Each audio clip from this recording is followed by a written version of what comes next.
नमस्कार दोस्तों, आप हैं अपने ही गुड लिविंग चैनल पे। और भाई आज का जो पौधा है वो रिक्वेस्ट वाला वीडियो है, क्योंकि फूलों के बारे में, डेकोरेशन वाले पौधों के बारे में तो हम बात करते रहते हैं। लेकिन जो हमारे फलदार वृक्ष हैं या जिन लोगों ने बड़े बड़े ड्रम्स में फलों वाले पौधे लगा रखे हैं, तो उनके सामने ना बहुत सारी ऐसी समस्या आती हैं कि जिस पर्पज से उन्होंने लगाया है ना प्लांट को, तो वो उसमें सक्सेसफुल नहीं होते। और दूसरा भाई, जब रिजल्ट अच्छा ना मिले तो फिर मन कहीं ना कहीं है ना उदास हो ही जाता है। तो आज बिल्कुल अनार का पौधा दिखाते हुए मैं सारे जो हमारे फलों वाले पौधे हैं जो आप लगाते हो उनकी देखभाल के बारे में बात करेंगे। तो दोस्तों, जब भी आप फलों वाले पौधे लगाते हो ना, तो सबसे बड़ी समस्या उसकी यही आती है कि जो फूल है वो झड़ जाता है, या फिर फ्रूट बनने से पहले ही वो खराब हो जाता है, या मतलब पौधा ठीक रहता है, उस पे फूल वगैरह आते ही नहीं है। तो उन सारी चीजों के बारे में आज डिस्कस करेंगे। तो अगर आपने भी छत पे बड़े बड़े ड्रम्स में इस तरह के प्लांट लगा रखे हैं, क्यारी में लगा रखे हैं, तो सबसे पहले तो दोस्तों नेचुरल तरीका तो एक यही है कि हमारे फल वाले पौधे पे ना ज्यादा से ज्यादा पोलिनेटर्स आए, पोलिनेशन ज्यादा हो, जिससे कि फ्लावरिंग ज्यादा हो। फ्लावरिंग अच्छी होगी तो भाई फ्रूट तो बनेगा ही बनेगा। तो सबसे पहला तो यही एक इलाज करना है कि जहां पे भी आपने फल वाले पौधे लगा रखे हैं ना, तो उसके आसपास ना फूलों वाले पौधे लगा दें, और ऐसे फूलों वाले पौधे लगाएं जो कि पोलिनेटर्स को अट्रैक्ट करते हैं, जिसपे तितलियां आती हों, भंवरे आते हों, जिसपे छोटी छोटी मधुमक्खियां आती हों। तो वो उनके पास आएंगे तो नेचुरली हमारे फलों वाले पौधों पे ही बैठेंगे, और जो पोलिनेशन की जो प्रोसेस है वो स्टार्ट हो जाएगी। और सेकंड बात भाई, जो फ्रूट ड्रॉपिंग की समस्या है इन चीजों की है, तो ये समझ लो कि मिट्टी में ताकत कम है, या आपने कोई ऐसी खाद दे दी है जिससे कि नाइट्रोजन की मात्रा उसमें बढ़ गई है और आपका फ्रूट बनने से पहले, फल बनने से पहले या फूल बनने से पहले ही झड़े जा रहा है।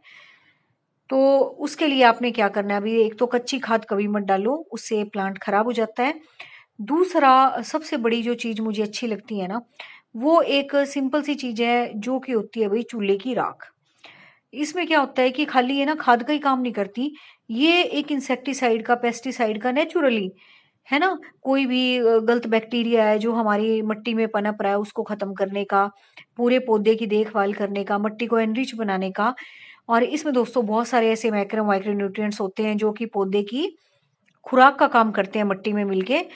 तो ये तो आप जरूर फलों वाले पौधों में डाला करो, क्योंकि जब भी हम फल वाला पौधा घर पे लगाते हैं ना, तो हमारा यही होता है कि जब बीज ही बोते हैं ना, तभी दिमाग में आ जाता है कि इस पे फल लगेंगे और फिर हम खाएंगे। और उसका दोस्तों रख रखाव भी हम देसी तरीकों से ही करते हैं कि बाहर का कोई केमिकल फर्टिलाइजर, पेस्टिसाइड, इंसेक्टिसाइड हम पौधे पे ना यूज करें, क्योंकि हमने घर में लगाया, हमने उसे खाना है। तो उसके लिए भी आप वुड ऐश का इस्तेमाल करो। उसको आप पौधों पे भी छिड़क सकते हो, और मिट्टी में तो मिक्स करते ही रखो जब भी अवेलेबल हो।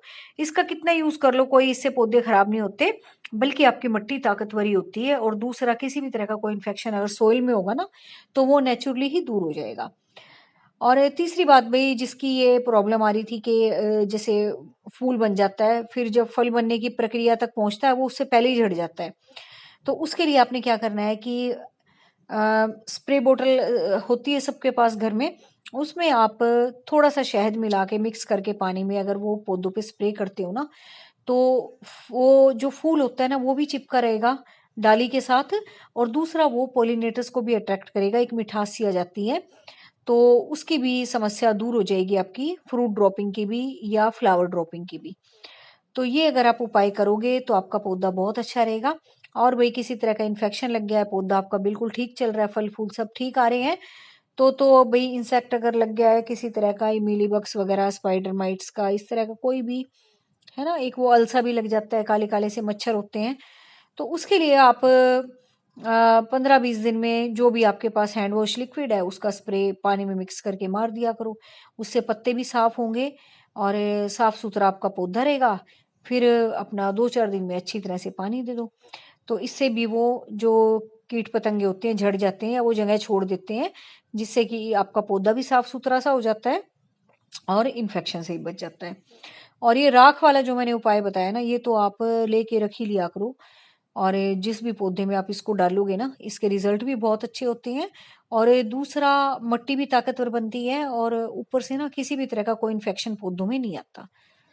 और गुलाब के लिए तो भई ये रामबाण है।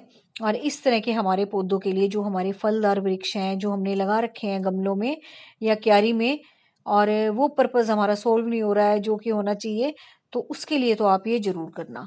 और ये उपाय दोस्तों मैं तो ख़ैर अनार का पौधा दिखाते हुए कर रही हूँ, लेकिन आप किसी भी तरह का अगर आपका फलदार वृक्ष है, नींबू का हो गया, मौसमी का हो गया, संतरे का हो गया, और इस तरह के जो हम छोटे-छोटे से प्लांट अपने घर में लगा लेते हैं डेली रूटीन किचन गार्डनिंग के तौर पे ही, और डेली में उनकी देखभाल भी करते रहते हैं, तो इस तरीके के अगर आप उपाय करते हो तो फिर आपके पौधे भी अच्छे रहेंगे, सुंदर दिखेंगे, और जो आप समस्या बता रहे थे मुझे वो भी आपकी किसी की नहीं रहेगी।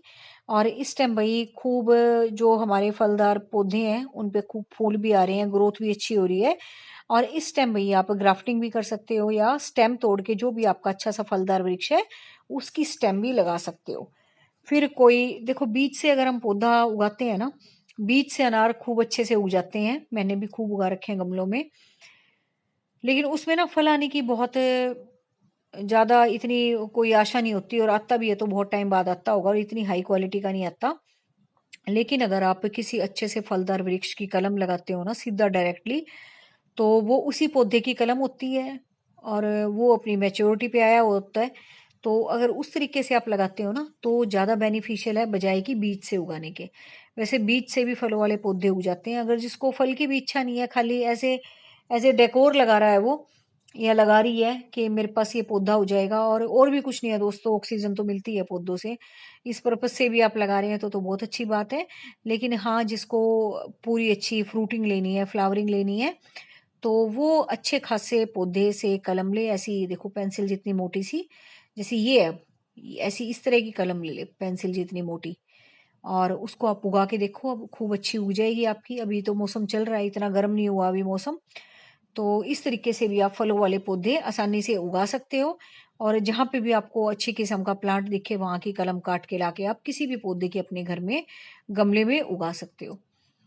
तो ये थे भाई उपाय, और उपाय बिल्कुल सिंपल से हैं, कोई ऐसी खास बात नहीं है इनमें, कोई अलग सी चीज नहीं है जो आपके पास ना हो। तो ये उपाय करके देखो, फिर मुझे कमेंट करके बताना, 15-20 दिन में ही आपको रिजल्ट दिखने लग जाएगा। तो ना भी बताओ तो भी उपाय तो कर ही लेना। तो उम्मीद है आज का वीडियो आपको अच्छा लगा होगा, और इस तरीके से अपने फलदार पौधों की देखभाल करो और इस तरह की कटिंग लगाओ आप, अगर आपके पास नहीं भी है तो नए नए प्लांट बनाओ, और जिसको फल की इच्छा नहीं है वो बीज से उगा लिया करो भाई। तो उम्मीद है वीडियो आपको अच्छा लगा होगा, और इन्फॉर्मेशन भी आपको ठीक लगी होगी, अच्छी लगे तो लाइक ज़रूर किया करो। तो मिलते हैं नेक्स्ट वीडियो में फिर किसी अच्छे से प्लांट के बारे में। तो फलों वाले प्लांट के बारे में दोस्तों ये उपाय थे, बस ये आप करके देखो। Thank you very much, take care.